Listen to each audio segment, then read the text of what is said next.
This is another fight where we've got, an elderly gentleman with serious medical conditions who was unreasonably given basically a charge that we're going to meet, and we're going to treat it like the O.J. Simpson murder trial, and we will defend this man to the end. Adam Sos here for Rebel News with a FightTheFines.com story that's really troubling, and I'll allow you to sort of fill in the details, but kind of from what we've heard, a bit of an older gentleman, Mr. Bialski, was on an airplane making every sort of effort from what I've heard to wear his mask, and it came down in the course of sleeping. But basically another one of these crazy stories where an older gentleman, maybe with some medical issues, just being harassed and ultimately arrested because of some mask issues on an airplane. What's the story?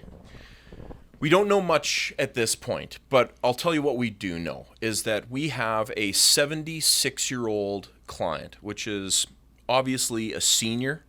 This fellow has had a double hip replacement. He's got numerous medical conditions.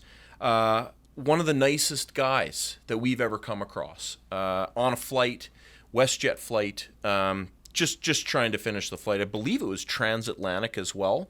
I'll have to check the file.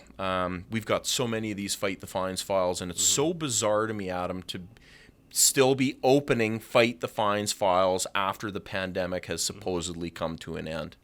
This fellow was on the plane.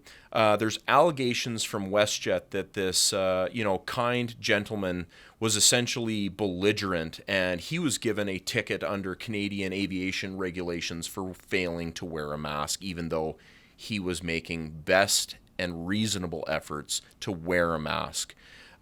He's a great guy. It's just so bizarre to see the heavy hand of the government and these draconian mandate implementations still affecting seniors and reasonable people in this province.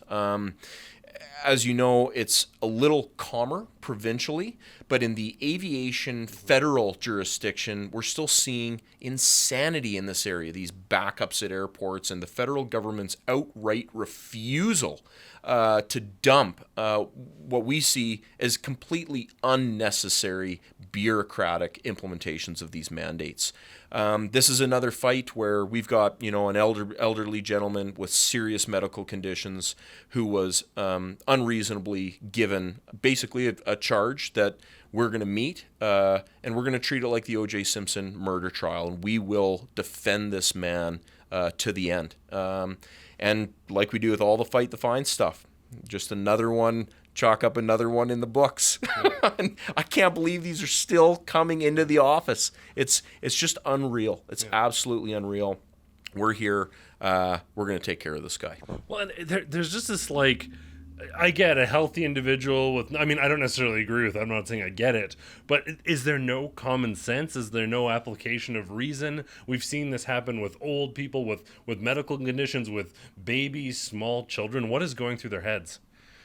This has been the question since the start. It doesn't take, a triple-digit IQ to realize that you can't wear a mask when you're eating or drinking, or that if you fall asleep and you lose, control of your faculties, that a mask might slip down. Another thing that we're seeing is these power trips by non-bureaucrats, but by people in positions of power. And it's weird to see stewardesses and, aviation's staff having people arrested at airports, especially 76-year-old men that have double hip replacements for failure to wear a mask, especially when they're trying to comply. That's the biggest issue. Now, again, all the facts, they're not on the table yet, and this will have to go through due process, but frankly, we're going to put the prosecution to the task, as we do in each and every one of these cases, to make sure that they prove their case beyond all reasonable doubt. And we'll do that here. Well, thanks so much for this update. Once we do have some news, let us know, because I'm sure this is a story, tons of stories around the aviation industry, whether it be employees after 30-year stellar careers fired without a word or anything. Our motto was "We care," right? And They haven't. They haven't cared across the board. Lots of people having a critical eye towards the aviation industry, so keep us posted. Chad, I want to thank you so much. Chad of Williamson Law, Chad Williamson of Williamson Law, I might add. And as always, for everyone at home, continue to support by contributing at fightthefines.com. People like this, they wouldn't be able to take on these big government agencies, these airlines, these charges without your support. And as always, I want to thank you so much for tuning in. For Rebel News, I'm Adam Sos.